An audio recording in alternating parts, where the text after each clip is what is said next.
को इस मोक्ष के मार्ग पे लगा सके और जितनी जल्दी हो हम भी इस संसारिक बंधनों से छुटकारा पा सकें, ऐसी हम सभी भावना भाते हैं।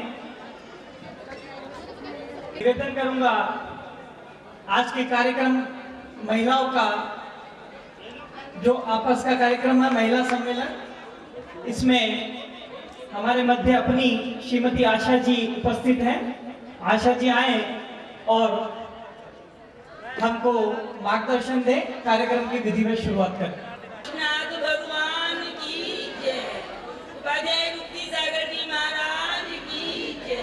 दो प्रीति से जय विजय करती हूँ। ऐसा है, आज हमारा महिला सम्मेलन है और महिलाओं को आज गरीब की कल्याण की मुद्राएं भी हमने की हैं, लेकिन मैं एक छोटी सी बात बताना चाहती हूँ कि एक जो छोटा सा बीज होता है वो इतना बड़ा वृक्ष हो जाता है, इतना बड़ा वट वृक्ष हो जाता है। मैं भी कुछ ऐसे ही परिवार से पैदा हुई। जो परिवार रोहतक में नंदलाल कपूर चंद शिवदयाल जी थे, पूरा रोहतक आधा रोहतक उन्हीं का था। उनका जिन मंदिर था आज भी वो उपस्थित है, सराय के मंदिर के नाम से, बगीचे के मंदिर के नाम से, हुआ भी है, धर्मशालाएं भी हैं। तो मैं एक ऐसे परिवार से उत्पन्न हुई जिसने शुरू से ही मेरे अंदर मेरी मदर ने ऐसा बीज मुझे उत्पन्न किया जिससे कि मेरी धार्मिक दृष्टि शुरू से ही रही। हमने अपने फादर वगैरह को देखा कि वो देश मिशन महाराज जी का जो हार लगाते थे, तो खुद गन्ने की जो वो ठेली होती है वो अपने घर पर ही मंगा लेते थे और गन्ने का रस खुद चाचा जी और हमारे बहू जी निकालते थे। और मैं अपने फादर के लिए तो क्या कहूँ कि मेरे फादर हर रोज एक बोरी दाना डालते थे, कबूतरों को एक बोरी हर रोज दाना डालते थे। तो ये जो हमने अपनी मदर से सीखा, अपने बाबा जी वगैरह से सीखा, और हम स्कूल भी ताकि में जाते थे, फीडिंग में हम अपने बाबा जी के साथ जाते थे। तो जो रोहतक का परिवार था वो आज भी, मेरी बहन भी यहाँ पर उपस्थित है, अलका जैन, ये मेरी चचेरी बहन है, और हमारा सारा ही परिवार इतना संपन्न था कि हमें एक ऐसे परिवार में पैदा हुए जिससे कि हमें इतना धर्म मिला बहुत ज़्यादा। जब मैं 8 साल की थी तो मैंने अष्टगुरु का नियम ले लिया था वो आचार्य देश मिशन जी महाराज जी से, और उनके साथ मैं हिलती हूँ, मैं या तो हिलती हूँ, जरा मैं बैठ के बोलूँ, मेरी तबीयत थोड़ी खराब है। मेरा जो ससुराल है वो भी बहुत धार्मिक है, और जो अहिंसा स्थल की मूर्ति बनी हुई है, जो अहिंसा स्थल का मंदिर बना हुआ है, जो अहिंसा स्थल की पहाड़ी बनी हुई है, मेरे ही जेठ जी ने बनवाई है। तो मैं इसलिए आप लोगों से कहती हूँ कि मुझे ससुराल से भी धर्म मिला। बस भारत एक लाइन का एक बोलूंगी मैं, हमारा संकल्प हमारा चीनी से ही बना। सबसे पहले मैं ज्ञानमती माता जी से भी पहले गुप्ती सागर महाराज जी के समीप आई, और तब से ही मेरा इनका प्यार है। दूसरी बात ये है, मैं जो बताना चाहती थी, इन्हीं महाराज जी से मैंने एक प्रतिमा का नियम लिया है। दूसरी बात, मानव अपार्टमेंट में एक पूरा फ्लैट साधुओं के लिए है, और वो मैं अपने सास ससुर के उसमें बनाना चाहती हूँ कि ये हमेशा ही उन्हीं के लिए रहेगा, कारिकाओं के लिए रहेगा। इसी के साथ में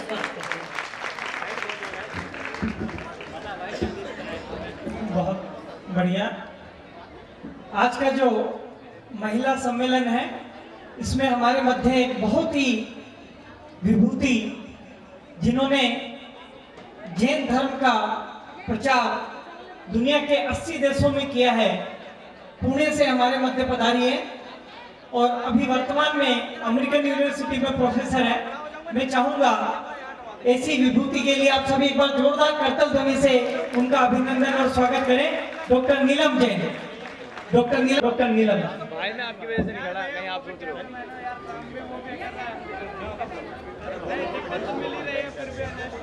बोलिए देवादिदेव 1008 युग ब्रह्म आदि तीर्थंकर भगवान ऋषभ देवनाथ की। बोलिए 1008 शांतिनाथ भगवान की। बोले महावीर भगवान की। बोले सप्त शिरोमणि आचार्य प्रवर 108 श्री विद्यासागर जी महाराज की। बोलिए शाकाहार प्रणेता युग प्रभावक उपाध्याय बोलिए 108 श्री गुप्ती सागर जी महाराज की। समस्त मुनि संघ की डॉक्टर सरिता महाराज जी सत्संग के चरणों में नमन। सर्वप्रथम प्रणाम करती हुई इस पुण्य भूमि रोहिणी को इन लाइनों के साथ गुप्ती सागर जी के चरणों में नमन करते हुए कि मझधार को छू दे, मझधार को छू दे तो किनारा बन जाए, पाषाण को छू दे तो भगवान बन जाए। और ऐसी उत्कृष्ट साधना है उपाध्याय गुप्ती सागर जी की, जिस धरा को छू दे वो तीर्थ बन जाए, जिस धरा को छू दे वो तीर्थ बन जाए। भाइयों और बहनों, आज रोहिणी की धरती पर, रोहिणी की इस पावन धरा पर, जिसको पूज्य उपाध्याय श्री ने हस्तनापुर बना दिया है, भगवान शांतिनाथ की जन्मस्थली बना दिया है, उनका एक विजन है। वो एक ऐसे संत हैं जो परंपराओं में विश्वास नहीं करते हैं, जो शिखर बनाते नहीं हैं, जो शिखर गढ़ते नहीं हैं, जो मानव के मन को ही शिखर बना देते हैं, ऐसे उपाध्याय श्री गुप्ती सागर जी हैं। आज महिला सम्मेलन का गर्भ कल्याणक में जब आयोजन का प्रश्न आया तो गुरुदेव के दृष्टि में एक विजन है, गुरुदेव की एक कल्पना है, गुरुदेव की एक भावना है कि महिलाएं जिस जैन संस्कृति में इतनी आदरणीय हैं कि जिनके घर आंगन में भगवान खेलते हैं, जिनके घर आंगन में भगवान जन्म लेते हैं, ऐसी महिलाओं के लिए कोई आदर्श कार्य होना चाहिए। उन्होंने कहा कि यहाँ उपस्थित जितनी भी महिलाएं हैं वो सारी महिलाएं जिन जननी बनने की ताकत भी रखती थी और जिन जननी बनाने की भी ताकत रखती हैं। आज उन महिलाओं को एक ऐसा संदेश यहाँ से मिलना चाहिए, एक आदेश, एक विजन मिलना चाहिए। इसी दृष्टि को रखते हुए बहुत उत्कृष्टता के साथ ये संपन्न हो, ऐसा उनका एक दृष्टि थी, एक विजन था। आप जानते हैं उपाध्याय गुप्ती सागर महाराज जी ने अपनी पिछली 3 दशकों की साधना में जो भी किया वो इतिहास बन गया, जो लिख दिया वो मंत्र बन गए। लेकिन अभी आपने कुछ दिन पूर्व ही देखा कि जो स्वच्छता अभियान एक परंपरा के रूप में भारत में चला करता था, एक संत ने अपने हाथों में लिया तो विश्व का रिकॉर्ड बना दिया, Guinness book of world record में वो स्वच्छता अभियान चला दिया, जो हमारा दायित्व है। ये गुरु के चरणों का स्पर्श है, ये गुरु के एक आदर्श है। तो भाइयों और बहनों, हमने उस संस्कृति में जन्म लिया जिस संस्कृति में भगवान ने सबसे पहले, आज हम ये देखते हैं कि महिलाओं के रूपों का सबको मालूम है, लेकिन हमने जैन आदर्शों को, जैन सिद्धांतों को जानने और भूलने में जहां भी गलती की वहीं एक नया परिदृश्य उपस्थित हो गया। आज लड़कियों की सुरक्षा को लेकर लड़कियों के ऊपर सबसे अधिक केंद्रित होने की आवश्यकता हो गई। आज आचार्य कहते हैं, हमारे गुरुवर गुप्ती सागर महाराज जी कहते हैं कि देखो, याद करो, भगवान आदिनाथ ने अपने हाथों से ब्राह्मी और सुंदरी को शिक्षा दी थी। इसको परंपरा मानकर आप उदाहरण देते रहे हो। भगवान महावीर ने एक कन्या के घर आहार लिया था, आप क्यों भूल जाते हो? कहाँ गलती हो जाती है? क्या भगवान आदिनाथ के यहाँ पढ़ाने के लिए गुरु नहीं थे? क्या उनके 100 पुत्रों को पढ़ाने के लिए अध्यापक नहीं थे? लेकिन नहीं, उन्होंने संदेश दिया था, उन्होंने आदेश दिया था कि लड़कियों की शिक्षा की जिम्मेदारी माता पिता के संरक्षण में संपन्न होनी चाहिए। जो लोग माता पिता के संरक्षण को भूलकर लड़कियों को छोड़ देते हैं, अपना आशीर्वाद, अपना संरक्षण उनके ऊपर से हटा देते हैं, अपनी सावधानी हटा देते हैं, उन्हीं के यहाँ दुर्घटना घटती है। उन्होंने स्पष्ट कहा कि लड़कियों के ऊपर ऐसा अनुशासन होना चाहिए कि जब वो कुमारी हो तो उनके घर में पड़गाहन के थाल लिए कोई कुमारी कन्या खड़ी हो तो कहीं उसके लिए कोई गलती की संभावना नहीं।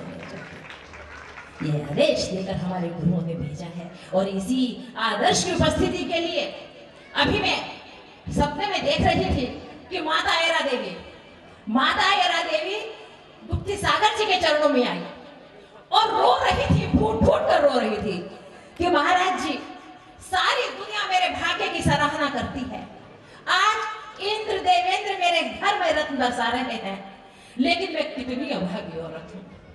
आपको आश्चर्य होगा कि जिन जननी आकर ये कहे गुप्ती सागर जी को मैं कितनी अभागी औरत हूँ, हम हतप्रभ रह गए। हमने कहा, माँ एरा आप क्या बोल रही हैं? माँ एरा ने कहा कि मैं एक ऐसी माँ हूँ जिसकी खुशियां भी मैं नहीं मना सकती, उसको भी देव देवेंद्र मनाते हैं। मैं नाम भी नहीं रख सकती सकती, उसको भी इधर रखते हैं। मैं वस्त्र भी नहीं पहना सकती, उसको भी देव पहनाते हैं। मैं खाना भी नहीं खिला सकती, वो भी सामान स्वर्गों से आता है। मैं क्या करूं? मेरा एक पुत्र, इसकी घोषणा वो कर देते हैं, लेकिन मैं कुछ भी नहीं कर पाती। मेरा एक पुत्र जन्म ले और मैं उसके माँ का दायित्व भी ना निभा पाऊं, मेरे जितनी अभागी कौन होगी? तो मैंने जब सुना, उसमें कुछ सच्चाई नजर आई, तो मुक्ति सागर महाराज जी ने कहा, मायरा देवी, ऐसा सौभाग्य जिसको तुम कह रही हो, संसार की सारी औरतें ले सकती हैं, लेकिन सारी दुनिया को अपने चढ़ने का सौभाग्य तो केवल तुम ले सकती हो, केवल तुम ही ले सकती हो कि ऐसे पुत्र को जन्म लेने का सौभाग्य तुमको मिल रहा है जो भगवान बनने वाले हैं। हम ही वो माँ हैं जिसके घर में चाहे तो भगवान जन्म ले और चाहे शैतान जन्म ले, ये वही एक माँ होती है। कुछ भी उसे बना सकती है, कैसा भी बना सकती है। मैं अमेरिका यूनिवर्सिटी में मेरा एक रिसर्च पेपर सेलेक्ट हुआ, अभी वो आई थी प्रोफेसर यहाँ एक सब्जेक्ट में भी। तो जब मैंने वहां बोला, अभी देखिए यहाँ सब भाई और बहन बैठे हैं, तो एक प्रत्यक्ष के लिए प्रमाण की आवश्यकता नहीं है। हमने उनसे बोला कि हमारे भगवान ने कहा है कि महिलाओं की संख्या धर्म सभा में हमेशा पुरुषों से ज्यादा होती है। हमारे यहाँ महिलाएं धर्म में बहुत आगे होती हैं। तो आप जानते हैं, गुरुवर ने हमें बहुत आशीर्वाद दिया है और बहुत तालियां भी आप लोगों ने इस बात पे बजाई हैं। लेकिन देखिए, वहां इस पर 1000 तालियां नहीं, 1000 प्रश्न उठे थे। वहां मुझसे पूछा, मैं आश्चर्य रह गई, वहां प्रश्न में विशेषण होता है कि इस छोटी सी बात पर इतने प्रश्न। वो बोल रहे, नीलम जी आप ये बताइए क्या बात है जो आप कह रहे हैं जैन धर्म में महिलाएं ज्यादा होती हैं, उन्हें धर्म का आसरा क्यों लेना पड़ता है? क्या उनके लिए सामाजिक सुरक्षा नहीं है? क्या आर्थिक सुरक्षा नहीं है? क्या वो मानसिक रूप से रोगी हैं? क्या उनका कोई और सामाजिक संरक्षण नहीं है? उनका स्वाभिमान नहीं है? उनका आत्मविश्वास नहीं है जो उनको धर्म की शरण रहती है? कौन सी हीनता उनके अंदर रहती है? मैं तो लड़कियां ही बना के भेजता हूँ, पत्नी तो तुम लोग बनाते हो। तो मैं वहीं आ जाती हूँ कि लड़कियों की सुरक्षा ऐसी करो। आज जब लड़कियां मुंह पर पर्दा लगाकर चलती हैं, आज जब मुंह ढककर चलती हैं, तो सोचने को विवश होना पड़ता है कि मुंह ढककर वही चलती हैं या तो मुंह काला किए हुए होते हैं, या अपराधी होते हैं, या समाज में कोई हीनता करे। मुंह खोलकर चलने के लिए हमारे साथ होने हमें कितनी शक्ति दी, बराबर का अधिकार दिया, लेकिन आज मुंह ढकने की क्या जरूरत है? अपनी लड़कियों के मुंह से ये नकाब हटवा दो, वो आंखें मिलाकर चले, आत्मविश्वास के लिए चले। भाई और बहनों, आज लड़कियों के ऊपर बहुत सजगता की जरूरत है। हम वो जो वस्त्र पहने, हमें उस पे ज्यादा कमेंट करने की जरूरत नहीं है। समय की मांग है, वो बाहर जाती हैं, अगर हमारी साड़ी पहन के चले तो एलिवेटर में 100 बार गिर जाएंगी, फास्ट चले तो चप्पल कहीं जाएंगी, वस्त्र संवारती रही, हाँ केश संवारती रही तो 100 जन की ट्रेन छूट जाए, इतना है। लेकिन एक याद रखें, मैं आप सबसे निवेदन करूंगी, मंदिर बने, मंदिरों के अंदर ये व्यवस्था अवश्य करें कि लड़कियां किसी वेश में आ रही हों, वो जींस टॉप पहनकर भी आ रही हों, तो मंदिर में दुपट्टे रखवा दो कि मंदिर के अंदर वो दुपट्टे ओढ़कर जाए। आप इसमें व्यवस्था 400 लड़के लड़कियां, ऑफिसर, प्रोफेसर, डायरेक्टर, सीएस वहां दर्शन करने, ध्यान करने आते हैं। सैटरडे संडे को मैं क्लास लेती हूँ, धर्म को जानती हूँ। तो हमें बच्चों को सजग करना पड़ेगा, छोड़ना नहीं है। हमने बच्चों को यदि पढ़ाकर बाहर भेज दिया तो ऐसा मत सोचो कि वो कटी पतंग बनकर आसमान में उड़े। उनकी डोर अपने हाथ में रखना, हमेशा अपने हाथ में रखना। बच्चों को इतना दूर मत भेज दो कि लौटाना मुश्किल हो जाए। आज के महिला सम्मेलन में यही हमारा गुरुवर ने हमसे यही कहा है कि कुछ सीख कर जाएं, ये संकल्प करके जाएं और ये साधना भी करें कि हम ऐसा गर्भ कल्याणक बनाएं। देखिए, गर्भ में जिसका कल्याणक की संभावना हो, गर्भ जिसका अपने लिए प्रसन्नतादायक हो, कल वही बच्चे जन्म लेकर सारी दुनिया को प्रसन्न कर दिया करते हैं और जन जन को प्रसन्न करते हैं। हम ऐसी माँ, हम ऐसी जन जननी बने, हम ऐसी जिन जननी बने। और आज लड़कियों की ताकत को सबसे अधिक गुरुवर ने पहचाना।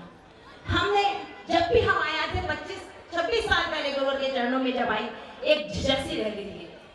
महाराज जी ने हमको जो शिक्षा दी, और मन वो महिला है जिसने गुरु के चरणों में शीश झुकाया है, जिसने सुधीर मातंड और नितिन भाई जैसे प्रतिष्ठाचार्य, राम कुमार जी जैसे संगीतकार और रोहिणी जैसे पुण्यशाली पुरुषों के बीच में बैठकर भगवान की आराधना गुरु विद्यासागर जी के चरणों में।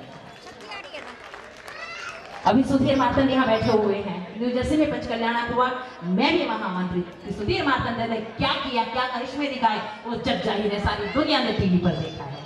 ऐसे पंच कल्याणक हुआ, एक इतिहास बना। भाई और बहनों, बस मेरा यही निवेदन है, प्रिय बहनों, बहुत मुश्किल से लाए हैं हम किश्ती निकाल के, और इस किश्ती को लखनऊ मेरी बहनों संभाल के। बड़ी मुश्किल से ये पर्दा छूटा है, बड़ी मुश्किल से सती प्रथा छूटी है, बड़ी मुश्किल से अंधविश्वास छूटे हैं। दुख जब होता है, जब ये व्यसन जो एक शराबी हो सारी दुनिया में पता चल जाता है, आज घर घर में हो जाया करते हैं। लेकिन दुख की बात ये है कि महिलाएं भी उसमें सहभागी कर रही हैं। होटल में पुरुष खाते थे, अब महिलाएं भी। दीदी आज गुप्ती संदेश के माध्यम से कितना कार्य कर रहे हैं। हमारे गुप्ती सागर महाराज जी ने हमेशा, आज महिला सम्मेलन की जब संभावना है, गुरुदेव हम लोग सभी लोग कह रहे थे महाराज जी गर्भ कल्याण के, गर्भ कल्याण की क्रियाएं देखेंगे। महाराज जी ने कहा गर्भ कल्याण की क्रियाएं तो देखते हैं, हमेशा देखते रहेंगे, लेकिन गर्भ कल्याण के दिन माताएं कुछ ऐसा लेकर जाएं कि आने वाली पीढ़ी भी ऐसी हो कि उसके गर्भ से भी ऐसे भगवान अवतार लें, तब इस धरती पर पंच कल्याण मनाना सार्थक है। और भाइयों बहनों, हमेशा सब मैं ये कहती हूँ कि अभी बहुत कार्य करना है, अभी बहकना नहीं है, अभी महकने के दिन है। सफर की आधी उड़ान अभी बाकी है, हमारे इरादों का इम्तहान बाकी है। अभी तो नापी है मुट्ठी भर जमी हमने, अभी तो सारा जहान बाकी है, अभी तो सारा जहान बाकी है। अभी जैन सिद्धांत हमारी सारी दुनिया में जाने हैं, हमारे गुरुवर से आशीर्वाद, ये गुरु आज सारे ताप को ये अपने ऊपर ले रहे हैं। आज सारी संस्कृति यदि संरक्षित है तो इनके बल पर है। मैंने इतिहास के पृष्ठों में देखा कि जैन संस्कृति को यदि बचाया है तो अपने तप और साधना से इन गुरुओं ने बचाया है। हम विदेशों में मंदिर भी ले गए, हम विदेशों में शास्त्र भी ले गए, इतने सुंदर मंदिर बनवा दिए, इतनी सारी व्यवस्थाएं करा दी, लेकिन अगर लेकर नहीं जा सकते तो निरंतर गुरुओं को नहीं लेकर जा सकते। इनके लिए तो हमें इनके दर पर ही आना पड़ेगा, भारत के धरती पर ही आना। तो इस भारत की धरती को जहाँ ऐसे गुरु विराजमान हैं, हम नमन करते हैं, प्रणाम करते हैं। और अपनी बहनों से यही कहूंगी कि आंधियों से कह दो, आंधियों से कह दो कि अपना रुख बदल दें। हम पंखों से नहीं, अपने हौसलों से उड़ा करते हैं, अपने हौसलों से उड़ा करते हैं। अपने हौसले बनाकर रखें और संस्कृति को एक नया अध्याय दें। संस्कृति पर हमारे कारण हमारे सामने कोई कलंक न लग जाए, कोई धब्बा न लगा जाए, हमारी लड़कियों को दुनिया में कोई आंख उठाने वाला न मिल जाए। इसके लिए हमें सतत जागरूक रहना पड़ेगा। हमने बच्चों को पढ़ाया है, बढ़ाया है, चमकाने के लिए, दमकाने के लिए, उन्हें बुझाने के लिए नहीं। इसी के साथ मैं सभी भाइयों को और सभी बहनों को नमन करती हूँ, प्रणाम करती हूँ कि आज जिस उत्कृष्ट भावना के साथ गुरुवर ने इस महिला सम्मेलन को रखा, आज एक उद्देश्य के साथ रखा है, एक परंपरा को हटाते हुए रखा है। ये उद्देश्य सफल होगा, सफल होगा, सफल होगा। गुरुदेव के चरणों में शत नमन, शत वंदन, शत। बहुत खूब नीलम जी, इतना सुंदर उद्बोधन नीलम जी का। आज गर्भ कल्याण के दिन महिलाओं को विशेष रूप से महिला सम्मेलन एक संदेश कि जो गर्भपात और कन्या भ्रूण हत्या की घटनाएं बढ़ रही है, हमारे को जो सुसंस्कार मिले उसी से पुरुष वर्ग भी कंट्रोल हो सकता है। और मैं निवेदन करूंगा आज की कड़ी में रंजना दीदी से कि वो हमको अपने मंगल उद्बोधन द्वारा महिलाओं के समाज निर्माण में योगदान के बारे में अपना मार्गदर्शन दें। परम पूज्य उपाध्याय श्री गुप्ती सागर जी महाराज की गर्भ कल्याणक महोत्सव की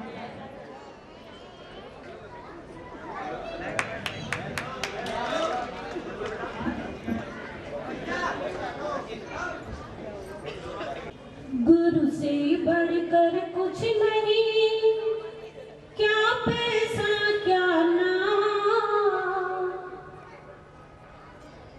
चरण छुए तो हो गए तीर्थ चारों धाम। जय बोले परम पूज्य उपाध्याय गुप्ती सागर जी महाराज की। आज का यह उत्सव भगवान के गर्भ में आने के बाद उत्तरार्ध की क्रियाएं आज रात को इसी मंच पर संपन्न होंगी। उसके पूर्व माता की गोद भराई और उसके पूर्व महिला सम्मेलन का आज जो आयोजन किया गया है वह नारियों के लिए एक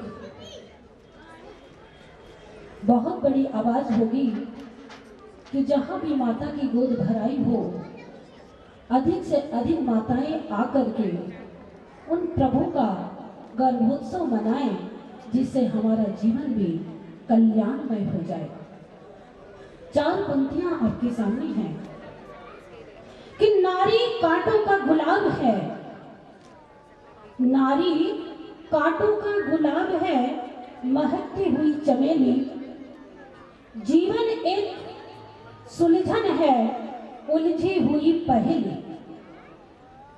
नारी कांटों का गुलाब है, महकती हुई चमेली, जीवन एक सुलझन है, उलझी हुई पहेली।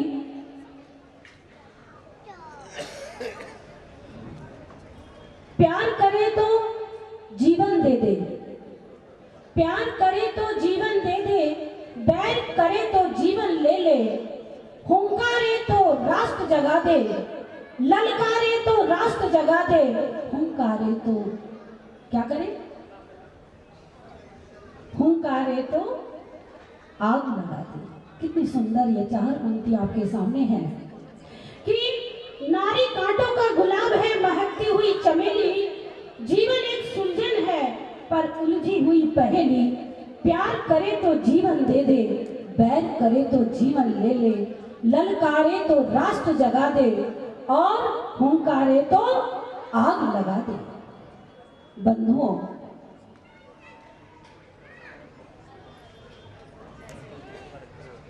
आज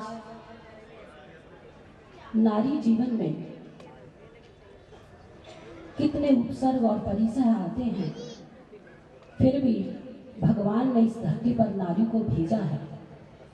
नारी एक ईश्वरीय वरदान है। जीवन की निराशा के अंधकार को नाश करने के लिए नारी एक शांति की किरण देने वाली हुआ करती है। नारी की मुस्कुराहट की बाढ़ को पुरुष के मन में कूड़े करकट को पल भर में दूर कर देती है। ऐसी नारी हुआ करती है। बंधुओं, नारी ममता की मूर्ति हुआ करती है। नारी एक चट्टान है। नारी को संसार में कोई डिगा नहीं पाता। जो मजबूती नारी के अंदर है वही पुरुष के अंदर भी नहीं, क्योंकि नारी वह रूप है जिस नारी को प्राप्त करने के लिए पुरुष भी सोचता है कि एक बार मुझे भी अपने जीवन में नारी पद मिले, जिससे मैं अपने गर्भ में प्रभु का अवतरण कर पाऊं। बड़े जीवन के पुण्य से, पूर्व पुरातन पुण्य से नारी का यह पद हमें प्राप्त होता है। आपको मैं बताना चाहूंगी कि पत्ता तभी तक सलामत होता है जब तक वह पेड़ से जुड़ा होता है। पत्ता तभी तक सलामत है जब तक वह पेड़ से जुड़ा होता है। पत्थर तभी तक सलामत है जब तक वह पर्वत से जुड़ा होता है। इंसान तभी तक सलामत है जब तक वह अपने परिवार से जुड़ा होता है। जिस दिन परिवार से अलग होकर वह अपनी आजादी को प्राप्त करता है, उसके जीवन से संस्कार चले जाते हैं, क्योंकि संस्कार माता पिता के परिवार में ही मिलता है, न कि पत्नी के साथ। माता पिता जो संस्कार बालकों के अंदर देते हैं, वह संस्कार कोई और नहीं दे सकता। फूल जीवन में कभी 2 बार नहीं खिलते, जन्म कभी 2 बार नहीं हुआ करता। जिंदगी में हजारों लोग मिले हैं और मिलते रहेंगे, लेकिन हमारी जिंदगी में गलतियां माफ करने वाले सिर्फ माता पिता ही होते हैं और संसार में दूसरा कोई नहीं होता। बंधुओं, आज नारी के साथ कितने जीवन में घटनाएं घट रही हैं, आप सब परिचित हैं। आप जानते हैं कि जब नारी अपनी बेटियों को पढ़ाने के लिए बाहर भेजते हैं, उसके बाद अभी आप नीलम जी से सुन रही थी कि उसके बाद माता पिता को ये नहीं पता होता कि मेरी बेटी वहाँ क्या कर रही होगी। आपको अपनी बेटी पर विश्वास तो पूरा होता है, लेकिन बेटी को अपने माँ बाप का विश्वास पूरा खो देना होता है। वहां जाकर वो अपने संस्कार भूल जाती हैं। लंदन गई, जिंदगी भर 16, 17, 20 साल तो अपने घर में संस्कारों के साथ जीवित रही, और वहां जाकर के जब पराये देश में जब कोई व्यक्ति जाता है जिसका कोई अपना नहीं होता, संपर्क में अगर गलत सत्संगति लग जाती है, पल भर में अपने संस्कारों को वो बेटी और बेटे भूल जाते हैं और आकर के अपने भारत देश में कहते हैं, माँ मैं अपनी शादी अपने मन मर्जी से करूंगा, क्योंकि मैंने अपने हिसाब से अपने पतिदेव को चुन लिया है। चाहे वो पति जमादार क्यों ना हो, चाहे वह पति मुसलमान क्यों ना हो, चाहे वह पति पंजाबी क्यों ना हो, चाहे वह पति अग्रवाल और बनिया क्यों ना हो, अपने माता पिता के संस्कारों को वह बालक भूल जाते हैं। मालूम है कि जब वह अपने शादी करने के लिए जब तत्पर होती है, तो अपने संस्कारों की घुट्टी को जो उसने अपने जीवन में पाया था, सारा भुला करके सब अपने जीवन के तमाम संस्कारों को खत्म कर देती है, और साथ ही साथ में अपने माँ बाप के रिश्ते को भी दूर कर देती है। कहती है कि हे माँ, अगर तुम अपने जीवन में अपनी बेटी का मुख देखना चाहती हो तो जो मैं कहती हूँ वो करो। क्या जमाना है, आप भी बेटी हैं, हम भी बेटी हैं, लेकिन वो बेटियां जो अपने जीवन में कुछ अच्छा कर गुजरती हैं, लेकिन आज वो बेटियां जो पश्चिम देश में जाकर के भारत देश की हवा को भी भूल जाती है। माँ बाप क्या करें, आज माँ बाप की इतनी दुर्गति है कि बोले तो मरती है, नहीं बोले तो मरती है। कहाँ जाए वो माँ और बाप, मुंह दिखाने लायक भी कभी कभी नहीं रह पाते। आज हर परिवार में हर 15, 20, 25 घरों के बाद आप देखेंगे कि हर घर में बेटियां साल 2 साल के बाद शादी के होने के बाद तलाक होकर के अपने परिवार में बैठती हैं। क्यों? क्योंकि वो संस्कार उस बालकों में नहीं दिए गए कि बेटा जाओ MBA पढ़ के आओ, MTech पढ़ के आओ, लॉ करो, इंजीनियर करो, फलाना करो, ठिकाना करो, लेकिन अपने आगे की जिंदगी, आगे का भविष्य क्या होगा, उसका भविष्य का निर्माण कैसे होगा, जिंदगी कैसे वो अपने गुजारेंगे, उन्हें नहीं पता। शादी करेंगे, यहाँ रहेंगे विदेश में, क्या वह अपना संस्कृति और भारत के निर्माण को सही बना सकेंगे? नहीं। जो व्यक्ति अपने देश को छोड़ेगा, परदेश में रहेगा, तो क्या वह अपनी पत्नी के साथ सही मायने में रह पाएगा? क्या वह अपने माता पिता को सुख दे पाएगा? नहीं दे पाएगा, क्योंकि जो माँ अपने बच्चे को 9 महीने अपने पेट में रखती है और उम्मीद करती है कि मेरा बेटा बड़ा होगा, मेरे साथ रहेगा, मेरे बुढ़ापे का सहारा बनेगा, वो बातें तो दूर रही, कम से कम जीते जी उन माता पिता का इतना ख्याल तो करें कि उनके भोजन पानी की व्यवस्था तो करें, उन्हें रहने के लिए एक सुंदर व्यवस्था तो दें। माता पिता की भावनाओं को ठेस पहुंचाना हमारा धर्म नहीं है। मैं आज आपसे इतना जरूर कहना चाहूंगी, एक समय वो था जब सुबह माता पिता हंसते हुए उठते थे, और आज वो समय है कि संध्या होते होते अपनी मुस्कुराहट पर लगाम लगा करके सो जाते हैं। मुस्कुराहट भी नहीं उनके होठों पर आती, क्योंकि सारे दिन की जो थकान है, जब माँ की गोद में बालक बैठता है तो माँ की खुशी कुछ और होती है। बहू बैठे या ना बैठे, अगर बालक भी बैठता है तो माँ के अंदर जो आनंद का स्रोत बहता है वह माँ ही जानती है। कहते हैं कि हमारे आने वाली पीढ़ी वह माँ की आंचल को क्या जानेगी। जिसने माँ को साड़ी पहनते नहीं देखा, जींस पहनने वाले बेटियां उस आंचल को क्या जानेगी जो माँ अपनी आंचल में बालक को सुला करके अपना मातृत्व सुख जो देती थी, दूध पिलाती थी, शक्ति वर्धक विटामिन उनके पेट में जब जाता था तो बालक के अंदर भी वो ही संस्कार पैदा हो करके माता पिता के प्रति प्यार उमड़ता था, वात्सल्य उमड़ता था। स्नेह की सहचरी माँ की ममता जब बेटे के ऊपर जाती है तो वो बेटा भी कैसा होता है। आप सामने देख रहे हैं कि गुरुदेव उपाध्याय गुप्ती सागर जी महाराज, इनकी माता कैसी होगी जिन्होंने ऐसे सुंदर बालक को इस धरती पर ला करके हमारे धर्म के प्रचार प्रसार के लिए आप सभी के बीच में उपस्थित कर दिया। कभी उम्मीद नहीं थी कि ये बालक आगे जाकर के कुछ ऐसे कार्य करेगा जिस कार्य को सारा समाज, सारा देश और सारा राष्ट्र सराहनीय करेगा। हमें मालूम नहीं था, लेकिन एक दिन वो भी है कि एक बेटी अपने जीवन में आरिका बन करके अपने जीवन का उत्थान करती है।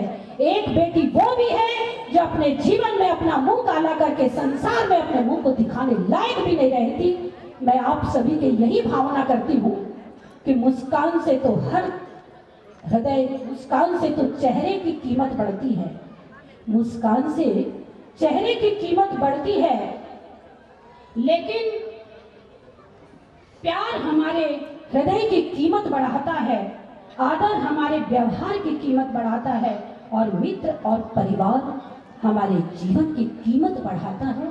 हमारा मित्र, हमारा परिवार सभी संयम पूर्वक रहे, हमारा जीवन आनंदमय रहे, हम अपने बालक बालिकाओं पर अच्छे संस्कार डालें, वही संस्कार आगे जीवन उनके भविष्य में अच्छे कार्य करेगा और वही बालक बालिकाएं आपके साथ आगे चलकर आपके जीवन में कुछ अच्छे कार्य करके बुढ़ापे का सहारा बने। इसी भावना के साथ अपने बेटा और बेटियों को अच्छे संस्कार दें। आज के महिला सम्मेलन रखने का यही एक श्रेय था कि आप सभी के अंदर अच्छी भावनाओं का संचार हो। शुभकामनाओं के साथ आप सभी स्वस्थ रहें, आनंदमय रहें। मंगल कामना यही करती हूँ कि आपका जीवन मंगलमय बने। इसी भावनाओं के साथ जय बोलिए 1008 श्री शांतिनाथ भगवान की जय। भगवान के गर्भ कल्याणक महोत्सव की, उपाध्याय गुप्ती सागर जी महाराज की, परम पूज्य आचार्य गुरुवर विद्यासागर जी महाराज की। महोदय आके मेरे को रिमाइंड कर चुके हैं। डॉक्टर सरिता जी महाराज हमारे मध्य उपस्थित हुई हैं। परम विदुषी और मुनिश्री के प्रत्येक कार्यक्रम में उनका हम पे, जैन समाज पे स्नेह रहता है। मेरा निवेदन 1 मिनट का राम भैया के लिए सरिता जी ने आग्रह किया है। 1 मिनट का भजन राम भैया। जमीन पे कदम रखने लगे, जमीन पे कदम हमारे संग संग गुप्ती सागर की लहर। जमीन पे कदम रखने लगे, जमीन पे कदम हमारे संग संग गुप्ती सागर की लहर। ज़माने से कहो अकेले नहीं हम, ज़माने से कहो अकेले नहीं हम, हमारे संग संग श्री गुरु की लहर। मुझे ऋषि करुणा करो कर से दो आशीष, यही प्रार्थना आपसे अनुनय से कर जोर, हरी भरी दिखती रहे धरती चारों ओर। जय बोलिए देवादिदेव श्री शांतिनाथ भगवान की, जय बोलिए विश्ववंदन भगवान महावीर स्वामी की, आचार्य गुरुवर श्री विद्यासागर जी महाराज की, जय बोलिए उपाध्याय मुनि श्री गुप्ती सागर जी महाराज की, जय बोलिए गर्भ कल्याणक महामहोत्सव की। बहनों, मेरे साथ बहुत सारी बातें थी, मैं बाद में आपसे बात करूंगी। मैंने एक गजल की एक पंक्ति को पढ़ा था, मैंने गजल की एक पंक्ति को सुना था, जरा ध्यान से। बेटे हट जाओ। एक वो भी जमाना था, एक ये भी जमाना है। एक वो भी जमाना था, एक ये भी जमाना है।